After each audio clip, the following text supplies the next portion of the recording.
नमस्ते।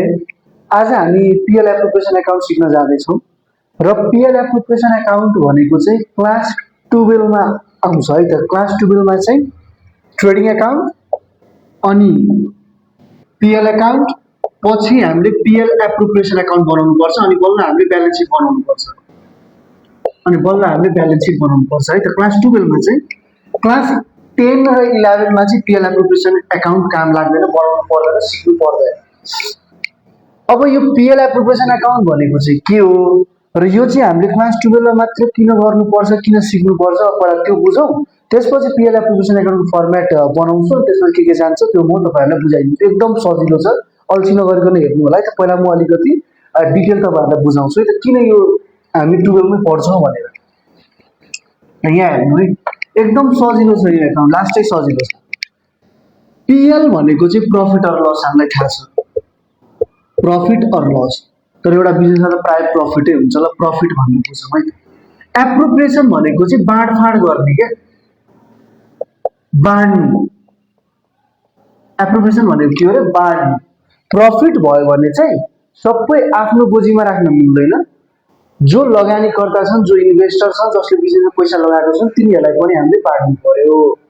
र यो चाहिँ हामीले क्लास 12 मा मात्र किन सिक्छौँ भन्दाखेरि क्लास 10 एन्ड 11 मा तपाईहरुले जब ट्रेडिङ पिएल र ब्यालेन्स सिट बनाउनुहुन्छ नि, त्यति बेला तपाईहरुले चाहिँ मेरो सोल ट्रेडिङ कन्सर्न छ अथवा पार्टनरशिप छ भनेर बुझ्नुपर्छ।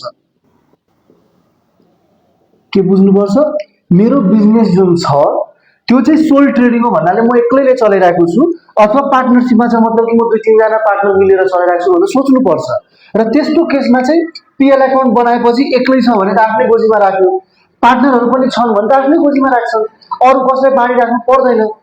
त्यही भएर हामीले क्लास 10 र 11 मा चाहिँ यो पिएल एप्रोप्रिएसन एकाउन्ट बनाउँदैनौँ र सिक्दैनौँ, किनकि पिएल एप्रोप्रिएसन एकाउन्ट चाहिँ जोइन्ट स्टक कम्पनीले बनाउँछन् र जोइन्ट स्टक कम्पनी भनेरै हामी क्लास 12 मा पढ्छौँ। क्लास 12 मा हिसाब गर्ने बेला, ट्रेडिङ पिएल बनाउने बेला चाहिँ मेरो जोइन्ट स्टक कम्पनी छ भनेर हामीले सोच्नुपर्छ, बुझ्नुपर्छ नि, गर्नुपर्छ। जोइन्ट स्टक कम्पनी भनेको चाहिँ त्यस्तो कम्पनीहरु जसले चाहिँ पब्लिकबाट पैसा लिएका छन्, जसको कम्पनी चाहिँ शेयर मार्केटमा छ, एकदम धेरै पब्लिकबाट पैसा लिएर पब्लिकहरुले किनबेच गर्छन् त्यसको शेयर, ठुल्ठुलो कम्पनी क्या। जस्तै फर एक्जाम्पल नबिल बैंक छ, एभरेस्ट बैंक इक्जाम्पलको लागि है। यो बैंकहरु भनेको एक जनाले मात्र चलाएको होइन, 10 जनाले मात्र चलाएको होइन। यो बैंकहरुमा सबै पब्लिकको पैसा लागेको छ। अब पब्लिकहरुले पैसा लगाएका छन् भने चाहिँ म्यानेजमेन्टले, यसको ओनरहरुले प्रफिट भयो भने आफ्नो गोजीमा राख्न मिल्दैन, पब्लिकलाई पनि दिनुपर्छ। त्यही भएर हामी क्लास 12 मा चाहिँ जोइन्ट स्टक कम्पनीको साइडबाट हिसाब गर्नुपर्छ। अनि यदि तपाईको जोइन्ट स्टक कम्पनी छ भने तपाईलाई प्रफिट भयो भने सबै आफ्नो गोजीमा राख्न मिल्दैन, तपाईले पिएल एप्रोप्रिएसन एकाउन्ट बनाउनु पर्छ। प्रफिटको केही हिस्सा पब्लिकलाई दिनुपर्छ र केही हिस्सा मात्र तपाईले आफै राख्नुपर्छ। त्यही भएर क्लास 12 मा चाहिँ हामी पिएल एप्रोप्रिएसन एकाउन्ट बनाउँछौँ, सिक्छौँ। क्लास 10 र 11 भनेको चाहिँ तपाईको सोल ट्रेडिङ छ भन्नाले एक्लो बिजनेस छ सोच्ने, अथवा पार्टनर 2-4 जना 5 जना पार्टनर मिलेर बिजनेस गर्नुहुन्छ सोच्ने। र यहाँ चाहिँ हामीले पब्लिकलाई पैसा दिइराख्नु पर्दैन। मेरो एउटा मात्र बिजनेस छ, मलाई प्रफिट भयो भने म पब्लिकलाई बाँड्न हिँड्दिनँ। त्यही भएर यहाँ चाहिँ हामी पिएल एप्रोप्रिएसन एकाउन्ट बनाउँदैनौँ, तर यहाँ चाहिँ जोइन्ट स्टक कम्पनी छ भनेर सोच्नुपर्छ। र यदि तपाईलाई प्रफिट भयो भने पब्लिकले पैसा लगाएका छन् भने पब्लिकलाई पनि रिटर्न दिनुपर्छ, जसलाई हामी डिभिडेन्ड भन्छौँ। र त्यही भएर हामी क्लास 12 मा पिएल एप्रोप्रिएसन एकाउन्ट बनाउँछौँ। अलिकति लेन्दी भयो होला भिडियो, तर कन्सेप्ट चाहिँ क्लियर हुनु पर्यो। मैले सुरुदेखि भनिरहेको छु, बुझ्नु इम्पोर्टेन्ट हो, रट्टा हान्नु मात्र होइन, भोकेर मात्र केही हुन्न। एजुकेसन भनेको, शिक्षा भनेको बुझ्नलाई हो। 2-4 पोइन्ट लेखेर अनि यसलाई कन्ठ गरेर पास हुन्छ टाइप होइन, बुझ्ने है। बुझेपछि कहिले कन्ठ गर्नु पर्दैन। अब यहाँसम्म तपाईहरुले बुझ्नुभयो। अब हामी पिएल एप्रोप्रिएसन एकाउन्टको फर्मेट हेरौँ, झन् क्लियर हुन्छ तपाईहरु। जस्तै profit and loss appropriation account मैले लेखेँ, मिनिङ बुझ्नुभयो। प्रफिटलाई बाँडफाँड गर्ने क्या, आफ्नो गोजीमा मात्र पैसा राख्नु होइन, पब्लिकले पैसा लगाएको हुन्छ तपाईको कम्पनीमा, पब्लिकलाई पनि दिनुपर्छ पैसा। फर्मेट सेम हो ट्रेडिङ पिएल जस्तै, पार्टिकुलर्स, अमाउन्ट, पार्टिकुलर्स अनि एमाउन्ट, गाह्रो केही पनि छैन है, ध्यान दिएर हेर्नु होला। धेरै कुरा जाँदै जाँदै यता डिआर लेख्छौँ, यता सिआर लेख्छौँ। हेर्नु है, टिएल एप्रोप्रिएसन एकाउन्ट कति सजिलो छ भन्दाखेरि नि तपाईहरुले मेन यतापट्टि दुईवटा कुरा जान्छ, त्यो याद राख्नुपर्छ, बुझ्नुपर्छ। यतापट्टि दुईवटा कुरा जान्छ, त्यो बुझ्नुपर्छ। तपाईले सक्यो, अनि लास्टमा यहाँ सरप्लस निकालिदिन्छौँ, फिनिश। लास्टै सजिलो छ। यतापट्टि हामी के लेख्छौँ भन्दाखेरि हामीसँग प्रफिट कति भयो त्यो लेख्छौँ, अनि यतापट्टि चाहिँ हामीले प्रफिटबाट कसलाई कति हिस्सा दियौ त्यो लेख्छौँ। अनि लास्टमा सरप्लस निकालेर अनि यसलाई खाता बन्द गरिदिन्छौँ। लास्टै सजिलो छ। सबभन्दा फर्स्टमा हामीले यहाँ बाई ब्यालेन्स बिडी गर्नुपर्छ। यो बाई ब्यालेन्स बिडी कहाँबाट गरेको भन्दाखेरि नि जुन हाम्रो ट्रायल ब्यालेन्स हुन्छ नि, क्वेसनको बक्स जुन हुन्छ नि, हामीलाई क्वेसन दिएको हुन्छ, क्वेसन बक्स। ट्रायल ब्यालेन्स भनेको बुझ्नुहुन्न भने यहाँ हेर्नु है, जुन हाम्रो ट्रायल ब्यालेन्स क्वेसनको बक्स दिएको हुन्छ नि हाम्रो क्वेसनमा, त्यहाँ डिआर र सिआर त छुट्याएर दिएको हुन्छ प्राय। सिआर साइडमा जुन तपाईलाई पीएल एकाउन्ट अथवा पीएल एप्रोप्रिएसन एकाउन्ट भनेर दिएको हुन्छ नि, हो यसैलाई हामी बाई ब्यालेन्स बिडी भन्छौँ। र यसको मिनिङ चाहिँ के हो भन्दाखेरि बुझ्नु है, यसको मिनिङ भनेको तपाईलाई लास्ट इयर भएको प्रफिट हो जुन अझै बाँकी रहेको छ। लास्ट इयर मलाई 1 लाख प्रफिट भयो, अनि त्यहाँबाट 40,000 बाँकी नै छ भने यसलाई यहाँ देखाइन्छ। अनि यो लास्ट इयरको प्रफिट त प्रफिटै हो, यसलाई पनि हामीले यहाँ सुरुमा ब्यालेन्स बिडी गर्नुपर्छ। लास्ट इयरकोलाई यहाँ ब्रट डाउन झार्नुपर्छ। लास्ट इयरको प्रफिट जुन बाँकी छ त्यो प्रफिटबाट पनि हामीले, प्रफिट भनेर त प्रफिट हो लास्ट इयरको र यो वर्षको लेख्ने, अनि त्यसपछि यता चाहिँ यो प्रफिटबाट कसलाई कति हिस्सा दिने भनेर लेख्ने। बुझ्नुभयो होला है। ब्यालेन्स बिडी भनेको जुन ट्रायल ब्यालेन्स अथवा क्वेसन बक्स हुन्छ त्यहाँ पीएल एकाउन्ट भन्न दिएको हुन्छ र पीएल एप्रोप्रिएसन एकाउन्ट भन्न दिएको हुन्छ है। यसलाई चाहिँ हामीले बाई ब्यालेन्स बिडी भनेर पीएल एप्रोप्रिएसनको सिआर साइडमा लेख्छौँ। यो भनेको अघिल्लो वर्ष लास्ट इयरको प्रफिट हो। त्यसपछि हामी बाई नेट प्रफिट बिडी गर्छौँ। यो भनेको चाहिँ यो वर्षको प्रफिट, यो वर्षको जुन हामीले पीएल एकाउन्ट बनाउँछौँ नि, पीएल एकाउन्ट बनाउने बेला डिआर साइडमा लास्टमा हामीले नेट प्रफिट निकाल्छौँ नि, अहिले यो वर्षको प्रफिट, त्यसलाई चाहिँ हामीले यहाँ झार्नुपर्छ।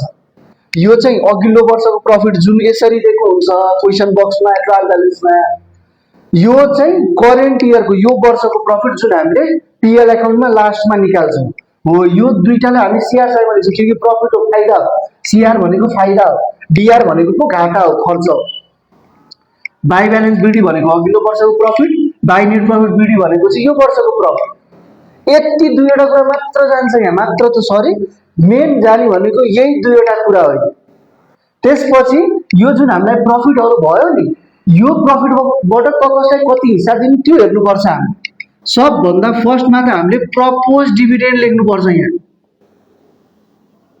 त्यसपछि हामी अर्को जेनरल रिजर्भ एकदम इम्पोर्टेन्ट बुझ्नु होला है। जेनरल रिजर्भ अथवा कुनै पनि खालको फन्डहरू भन्न दिएको छ भने हामी यता लेख्छौँ, मिनिङ बुझ्नु है।